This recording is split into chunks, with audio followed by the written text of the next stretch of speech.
Think about the last time you charged your phone. You didn't think about the cable, right? You just plugged it in and it worked. But that tiny oval-shaped port you used, it quietly solved one of the biggest everyday tech problems we have ever had. So here's the real question. How did USB Type-C go from just another cable to the connector everything depends on? And more importantly, why did the entire tech would finally agree on it? Let's rewind for a second. Not long ago, charging devices was annoying. Phones used cables, laptops used another, camera, power banks, headphones, all different. And no matter how careful you were, you always grabbed the wrong cable. So why was this mess allowed to exist in the first place?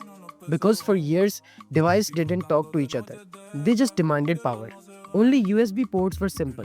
Electricity flowed in one direction at one speed with no limit. That's why USB-A was big and clumsy, and why micro USB felt fragile and frustrating. But technology changed. Devices stopped being dumb. Laptops needed more power. Phones started charging faster. Screens needed video signals. And suddenly, one cable doing one job wasn't enough. So engineers asked a bold question. What if a cable could negotiate?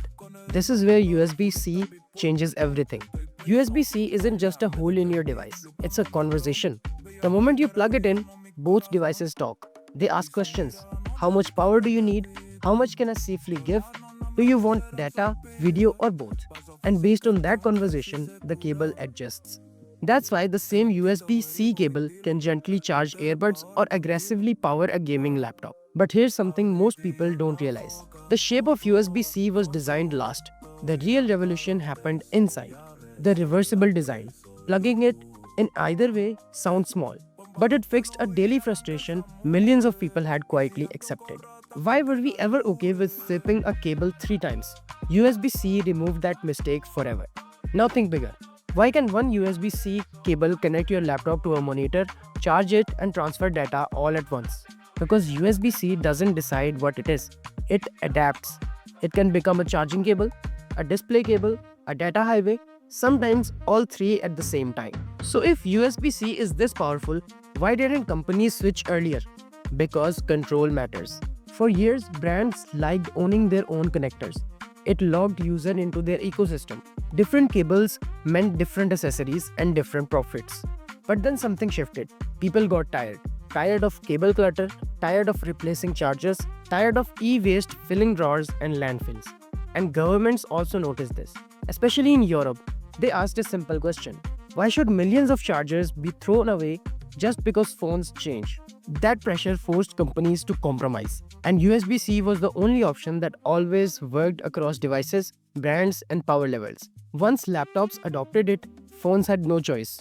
And once phones adopted it, everything else followed. Now here's the twist. USB-C looks universal, but it's not always equal. Two cables can look identical, yet behave completely differently. One might charge fast, another slowly. One supports video, another doesn't. So why allow that confusion? Because USB-C is a connector, not a promise. The port opens the door. What walks through depends on the cable and the device. That's the price of flexibility. But even with that confusion, USB-C did something no connector before it ever managed. It made technology quieter. Less thinking, less checking, and less frustration. You don't ask, will this fit anymore? You ask, is it plugged in? And that's the real success of USB-C. Not speed, not power, not design, but invisibility. The best technology disappears into everyday life. So the next time you plug in that tiny oval-shaped port, remember, you're not just charging a device. You're using the result of decades of frustration, negotiation, engineering, and compromise, all packed into one simple cable. This is making things simpler. If this video made technology feel a little simpler, hit subscribe because sometimes the smallest details tell the biggest stories.